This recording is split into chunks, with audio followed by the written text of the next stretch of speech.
Still responding to Nancy Pelosi's visit to Taiwan, China has announced fresh military drills around Taiwan just a day after the exercises to protest against the visit of United States House Speaker Nancy Pelosi to the island.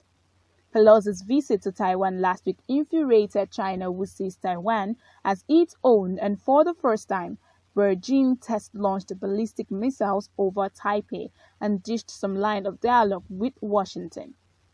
Although Pelosi's visit was welcomed by Taiwan's president and other officials, it was an event that can be likened to adding more fuel to the fire. China has been making efforts to recover Taiwan. Meanwhile, Taiwan has been fighting to completely break away from China to freely practice a democratic government, while China is poised on keeping her under the control of its communist government. When Pelosi visited, Chinese Foreign Ministry spokesperson Zhao Lingjian had said that Taiwan is fully prepared for any eventuality. Were they really prepared? After Pelosi's visit, China fired 11 ballistic missiles, which no one foresaw despite China's prior warning. One will ask if Pelosi's visit holds any waters since the United States does not officially recognize Taiwan. Well, Pelosi's visit to Taiwan is significant because it portrays Washington's defiance to China's push to retain Taiwan.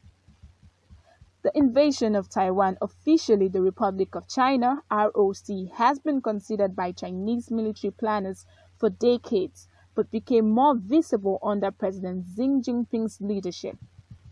Taiwan, formerly the island of Formosa, was the last bastion that held out against Mao Zedong's victorious Communist Army after elements of the defeated nationalist Kuomintang military retreated to the eastern island in 1949.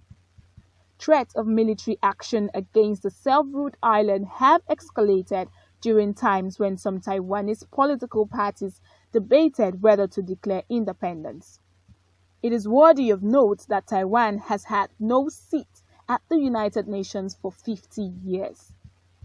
President Xi's rise, with his focus on centralized control and a new, professionally run modern military, has set off alarm bells around the world.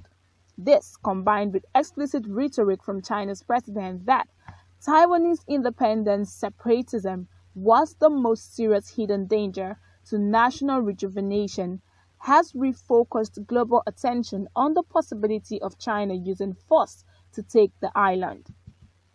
The aggressive patrolling and overflight of Taiwanese airspace by aircraft from the Chinese Air Force have added a sense of urgency that this could very well happen in the near future.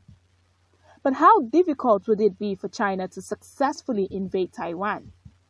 In a report by Al Jazeera, in terms of relative size and power, China's ability to invade Taiwan would be a foregone issue, but the multiple challenges an invading force would face would be substantial. First, the distance an invasion fleet would need to travel before it even gets to the island is daunting.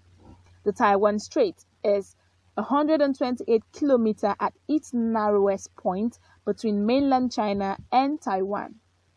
While airlifts and vast fleets of planes can move a few thousand troops and keep them supplied, the sheer number of soldiers and vast quantities of supplies, that is, armored vehicles, artillery, ammunition, food, medical supplies, and fuel needed for a successful invasion could only move by sea. A huge fleet would have to be assembled. Colossal stores of equipment would have to be packed into hundreds of ships.